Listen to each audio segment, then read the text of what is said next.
Melanjutkan pertarungan Suho, di saat Suho sedang menunggangi seekor naga, tiba-tiba seambrek pasukan Titan muncul. Di atas seorang Titan tampak pemimpin Titan yang sudah mengaktifkan mode tempurnya sehingga tubuhnya berukuran kecil. Si pemimpin Titan bilang bahwa dirinya sudah mengabdi selama 30 tahun kepada tuannya. Mengingat hanya para martial rank yang boleh mengikuti permainan ini, si pemimpin Titan merasa bahwa dia sudah mendapatkan kepercayaan tuannya sehingga dirinya diizinkan menggunakan wujud terkuatnya. Dengan kesombongannya yang mendarah daging, si pemimpin Titan merasa bahwa dirinya tak akan mungkin bisa dikalahkan oleh tuan mudanya itu. Sebelum si pemimpin Titan menyelesaikan omong kosongnya, dengan kecepatan kilat Suho sudah berhasil mengoploki para Titan yang ada di sana. Tapi tiba-tiba Suho merasakan sebuah kekuatan besar seperti sebuah tekanan gravitasi yang menekannya sangat kuat. Ternyata serangan itu berasal dari sihirnya Tools yang saat ini sedang melayang di atas lingkaran sihir sambil memegang tongkat Orb of Avaris. Melihat bahwa musuh yang ada di atas sana memiliki bentuk bayangan hitam, Suho menyadari sesuatu. Selama dia menjelajahi permainan ini, setiap musuh yang berwujud bayangan adalah seorang bos. Namun Suho berhasil ditekan oleh Tos hingga terpental ke tanah. Bahkan tubuhnya Suho sampai terpendam. Saat itulah Suho berniat untuk menghabisi Tos. Namun alangkah terkejutnya dia bahwa saat ini sudah ada 3 naga bayang yang ukurannya sangat besar sudah siap menembakkan semburan api ke arahnya. Dan boom! 3 semburan api berjamaah dari 3 naga bayang sukses mengarah pada Suho. Namun tak disangka, Suho berhasil menghindari serangan itu. Dia keluar dari kepulan asap dengan kecepatan penuh mengoplok para naga bayang itu. Setelahnya, Suho memusatkan kekuatan pada tinjunya untuk menghabisi ketiga naga bayang itu. Kemudian, Suho menendang seorang High Orc untuk merampas seekor naga agar dia bisa menungganginya. Karena merasa bahwa kekuatan Tools dapat menyusahkan dirinya, saat ini Suho dengan menunggangi seekor naga bersiap untuk menghajar Tools dengan segenap jiwa dan raga. Namun alangkah terkejutnya dia, sebuah lingkaran sihir api tiba-tiba muncul di hadapannya. Dan Tools langsung menyerang Suho menggunakan lingkaran api itu. Untungnya Suho berhasil menghindarinya. Dan di sana terlihat serangan Tos itu bisa menghancurkan sebuah gunung yang sangat besar. Melihat serangan yang mengerikan itu, Suho tampak tercengang.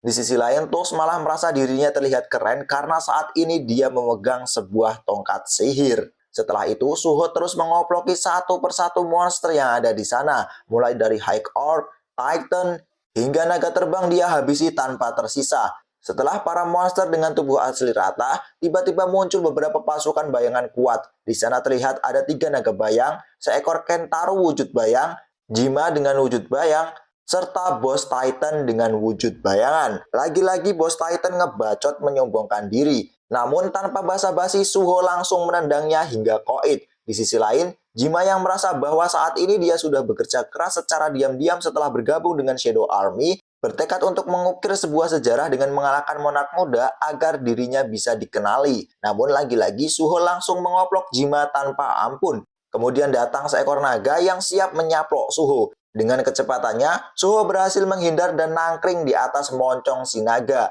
Suho yang merasa stamina tidak akan cukup jika monster-monster kuat seperti ini terus berdatangan, akhirnya dia memfokuskan diri untuk menambah daya serang yang dia miliki. Seketika Suho berubah menjadi Super Saiya yang memancarkan energi sihir luar biasa.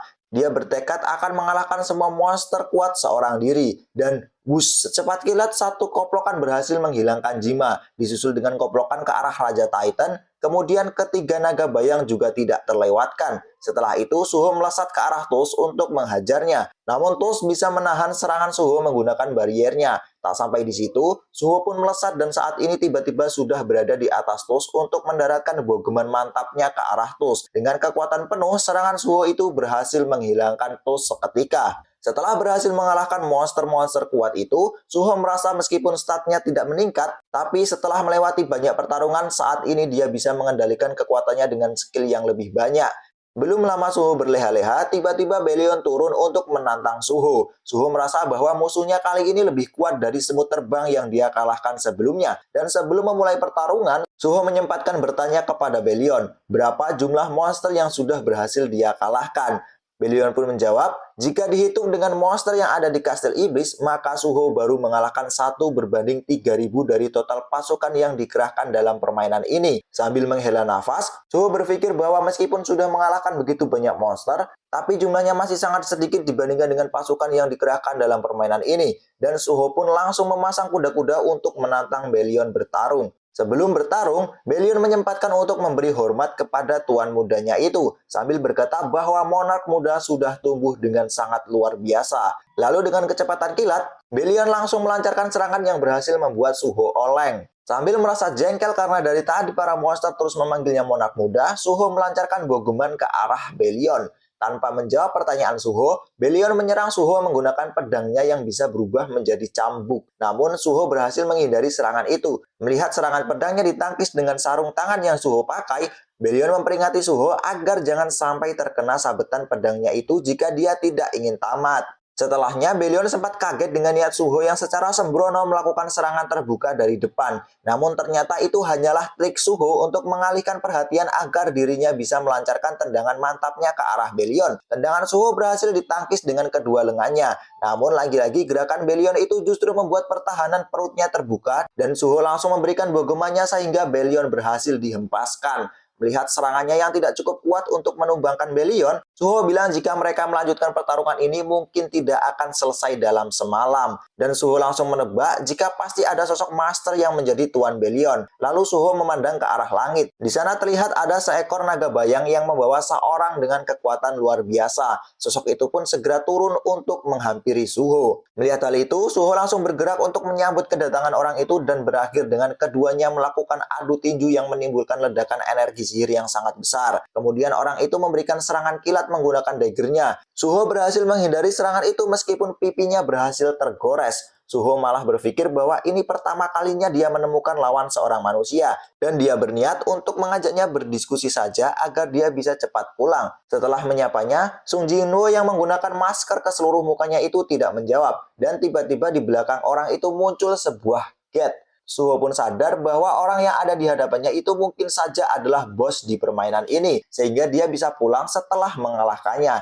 Dengan tekad kuat, Suho bermaksud melakukan serangan ke arah Jinwoo. Namun lagi-lagi serangannya itu bisa ditangkis dan menimbulkan ledakan mana yang sangat besar. Secepat kilat, Jinwoo memberikan serangan balik, tapi Suho bisa menghindarinya. Kemudian Jinwoo melancarkan serangan daggernya dengan sangat cepat. Hal itu membuat Suho terpojok dan hanya bisa bertahan. Menanggapi serangan yang gak ngotak itu, Suho malah berpikir orang yang dia lawan ini pasti sudah melalui banyak pertarungan yang mengerikan. Sehingga saat ini kekuatannya benar-benar di luar nalar manusia. Tapi meskipun dibuat berdarah-darah, tekad Suho semakin besar untuk bisa mengalahkannya. Merasa saat ini levelnya sudah max dan kemampuannya sudah berkembang, Suho berniat untuk maju terus pantang mundur. Dengan seluruh kekuatan yang dia pusatkan di tinjunya, Suho melesat untuk mengoplok Jinwoo. Namun Jinwoo dengan santainya bisa mencincang sarung tangan kanan yang Suho gunakan hingga hancur. Suho pun tidak menyerah dan dia berusaha mengoplok orang itu menggunakan tangan kirinya. Tapi lagi-lagi serangan Suho bisa dihindari. Setelahnya Jinwoo mengusap kepala Suho sambil bertanya, apakah game ini menyenangkan? Menyadari bahwa suara yang dia dengar tidak asing, Suho melihatnya dan benar saja sosok yang dia lawan adalah ayahnya sendiri. Kemudian Jinwoo mendorong Suho masuk ke dalam gate dan bilang bahwa saat ini masih terlalu dini bagi Suho untuk mengetahui semua kebenarannya. Dan Suho pun terbangun dari tidurnya yang mana saat ini dia masih berada di dalam kelas. Mengingat lagi apa yang barusan dia alami, Suho terlihat bingung. Namun dia menganggap bahwa semua yang terjadi tadi hanyalah sekedar mimpi biasa karena dia terlalu banyak bermain game warnet. Saat Suho OTW pulang dan berjalan di lorong sekolah bersama seorang wanita teman sekelasnya, terlihat Jinwoo yang sedang mengawasi Suho dari atas gedung. Di sana Iglis menyarankan agar tuannya mengembalikan kekuatan monark muda. Karena setelah berkali-kali mengujinya, ini adalah pertama kalinya Suho berhasil mencapai tempat Jinwoo berada. Namun Jinwoo menilai bahwa Suho belum layak.